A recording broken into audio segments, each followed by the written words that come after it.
We're in the center of London at Whitehall Gardens at the Tyndale Memorial. And William Tyndale is an incredibly significant figure in Christian history, whether you know who he was or not.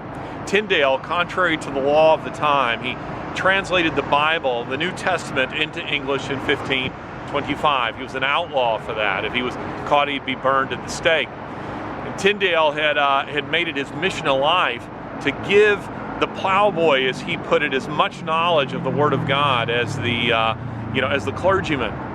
Well, in 1535, he was arrested and he was condemned to death. And in 1536, he was burned at the stake. His last words were reported to be, "Lord, open the King of England's eyes."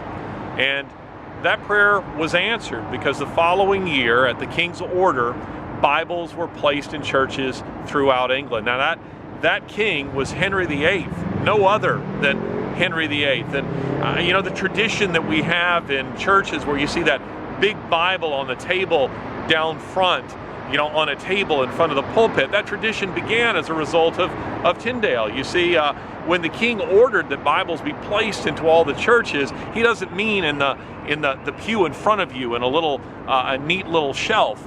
Rather, because Bibles were so incredibly expensive, even post-printing press as this was, big Bibles were placed to allow people access to them. You could come down, you couldn't take it with you, but you could come down and you could read it and thus have access to it. And that began as a result of this man. And if you think you're not familiar with his work, let me tell you this little bit of information.